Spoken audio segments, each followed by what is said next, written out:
Hello everyone, today I'm going to be removing the front axle off of my 92 F150 4-wheel drive. And that's going to include these radius arms as well, because I'm going to change out those bushings. I'm going to change out the ball joints, upper and lower, both sides. And we're also going to replace those axle pivot swing arm bushings. And then also, while I've got it all apart, I'm gonna change out all the U-joints in the axle. So it's gonna be pretty much all brand new. I'm gonna try to clean up all these parts as well and then paint them to try to make it look nice. But I'm gonna do this video in 3 parts. So the first part is going to be removing this whole axle assembly off the truck, and then part 2 will be changing out all the parts, and part 3 will be reinstalling it back onto the truck. So as you can see, I've already got this on jacks. I probably put the jacks too far back. I wanted to get it where the frame was flat because there's a little bit of slope right there, but I probably put it too far back because a lot of the weight is in front of that.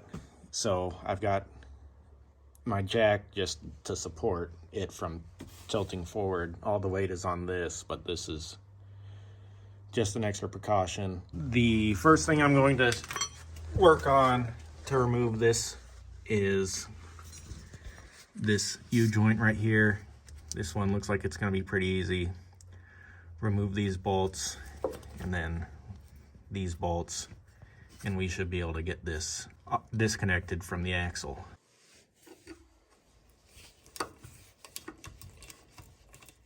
I've got a 1/2-inch wrench on here, and I'm holding the drive shaft still by wedging a long screwdriver or a pry bar in that little area there.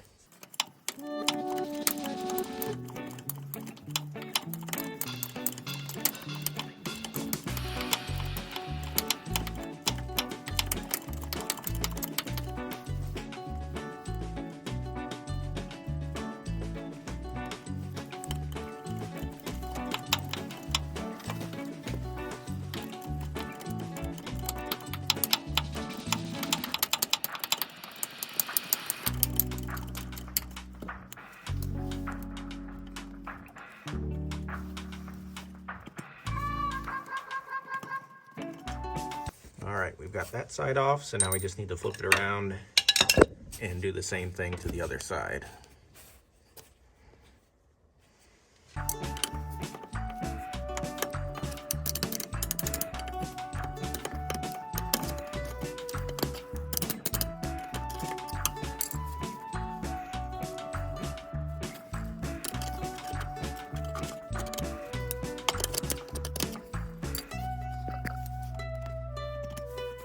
All right, so now that we've got both those removed, we should be able to push this in towards the transfer case, and then it will drop down.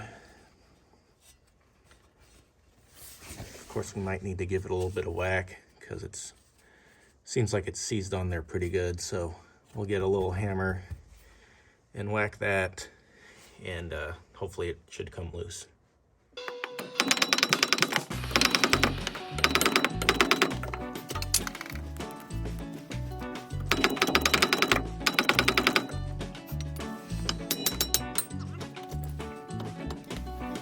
So this is now disconnected, so we can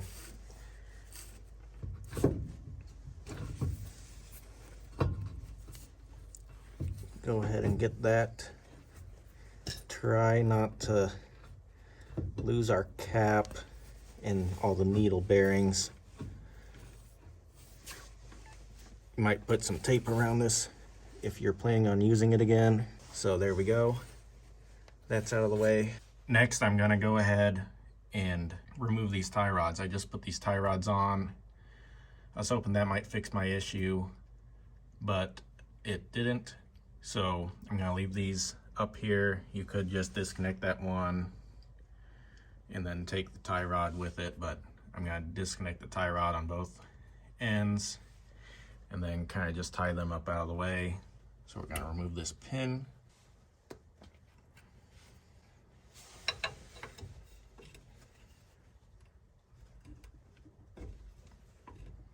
Next, we're going to remove this nut.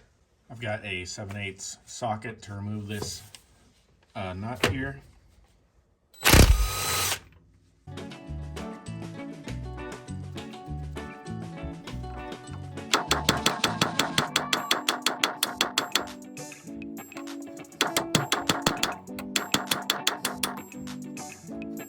And I put that nut back on there so that I would not damage the thread with the hammer. So now I'm going to do the same thing to the other side. So I've disconnected that tie rod from the other end. Now I'm going to move to this radius arm and disconnect it from the shackle here. This is probably going to be the hardest part of this because that bolt is most likely, or that nut is most likely seized on there pretty good. All right, I think I've actually got it broke loose.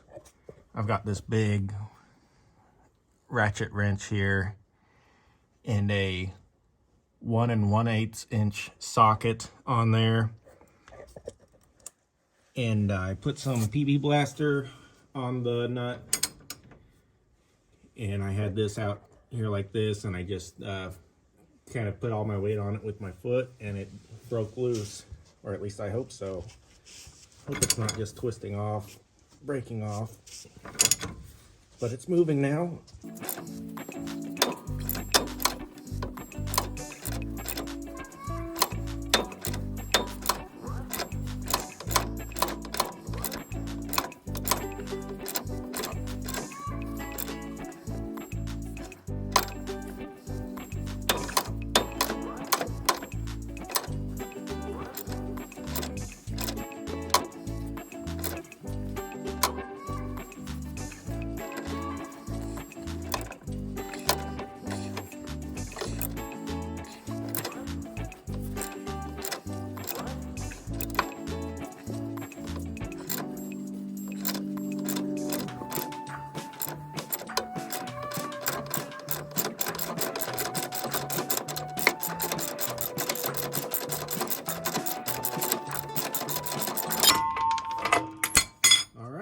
So now we just need to do the other side.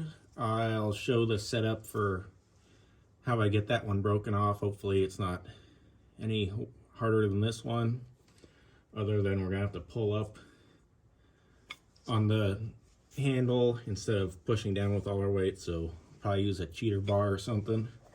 All right, I got this one broke loose as well. Just have a little cheater bar that long, and I was able to get it pretty easy. I almost forgot about these brake calipers. We're going to need to remove both of these.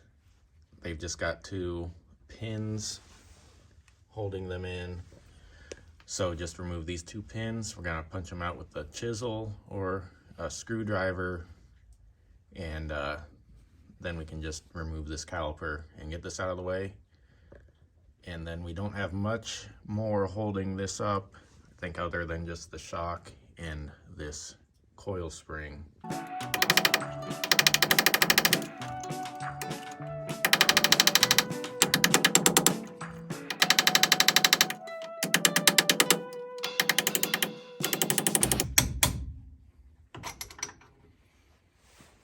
And if you have something that might get wedged in between these two, it's like a rubber piece sandwiched between two metal pieces. You don't want to jam whatever you're using to punch it through in between both metal pieces. You want to try to keep it on the outside so it's against the metal and not going into the rubber.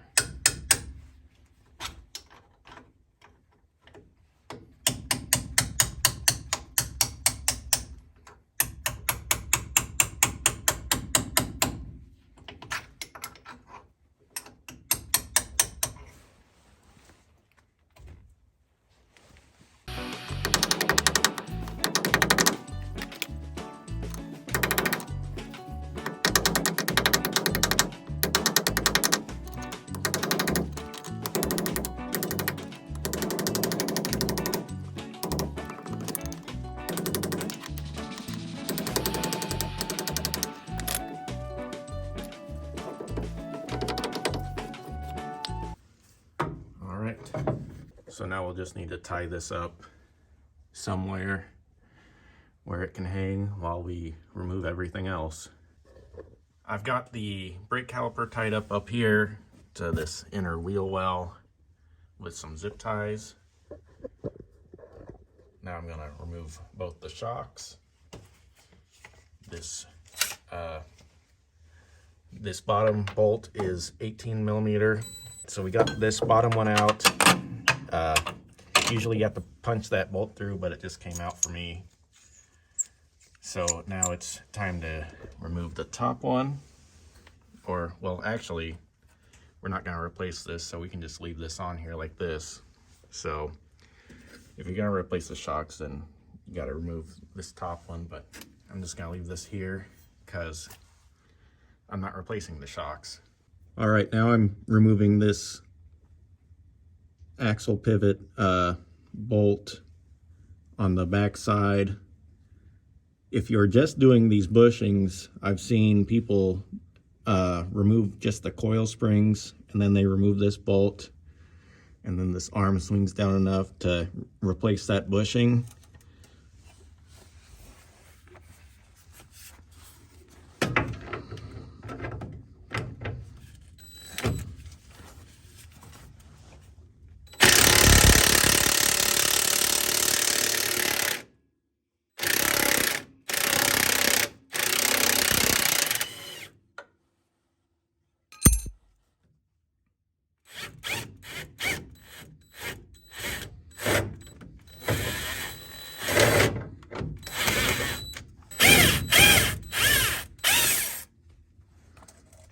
All right, so we've got that removed. Now we need to remove the one on the front end. And I had a 18 millimeter on the bolt end and a 13/16 on the nut end. So we're on the front pivot bushing here. I've got a 21 millimeter socket on the back here. I don't have a 21 millimeter wrench, which is why I had a 13/16 on the other one. 21 fits a lot better, and then an 18, same as on the other one on the bolt side. I did break it loose with the big breaker bar.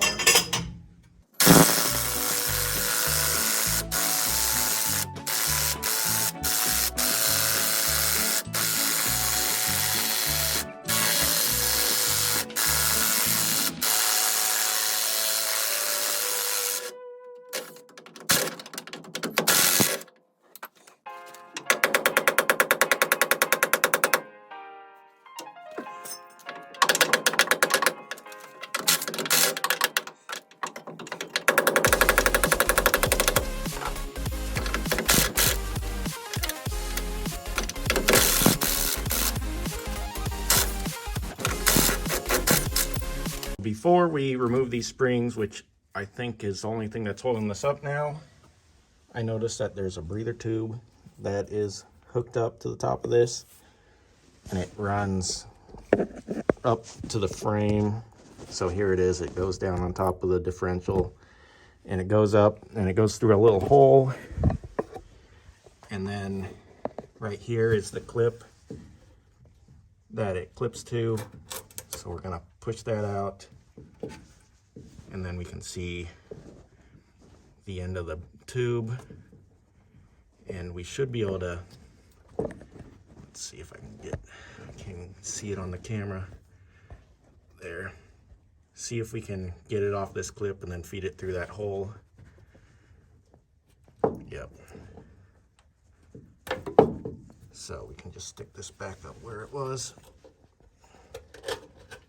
Now that tube will come through that hole, so we don't have to worry about this now. So now we just need these springs, and I'm just gonna do this up top here on both sides, remove this bolt, and it should come down. So I've got this supported by a jack. Hopefully that'll keep it from dropping down. But now I'm ready to remove this top little bolt. And I've got a 1/2 inch socket.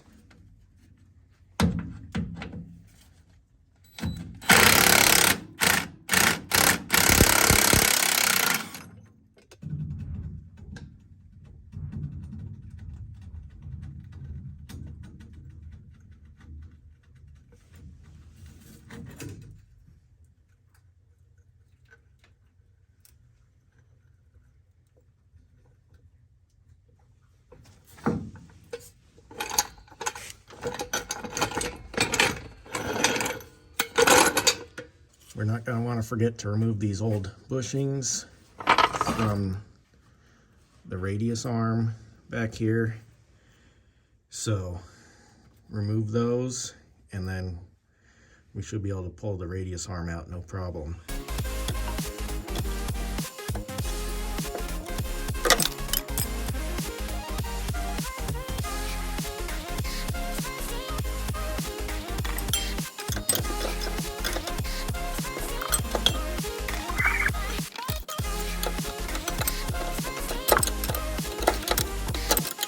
We've got everything disconnected. The only thing that's holding this up is the radius arm is stuck in there. I think it might be bound up a little bit, so we're gonna try to wiggle it out. I think for this side at least, this tie rod is a lot closer and it's getting messed up with the coil spring, so I think I'm gonna try to remove this one to make it easier to get this out. So I broke this loose with a 1 1/8 inch wrench. I had this trailer ball wrench and it works pretty good for this.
There's that side out.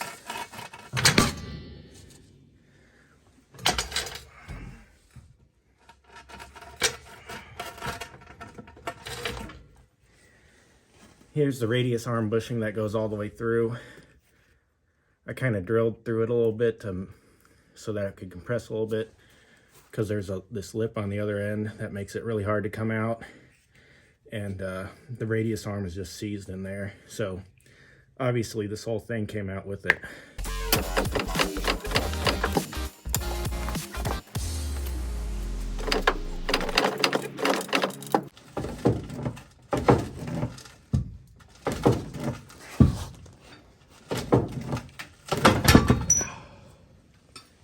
All right, so I ended up, it came out more than the other one did without drilling holes in the other side, but it eventually stopped once I got to the threads. So I ended up drilling some holes in that one too. So now we just got to drag this out from under here, and then we'll be on to part 2, which is going to be replacing pretty much everything on this.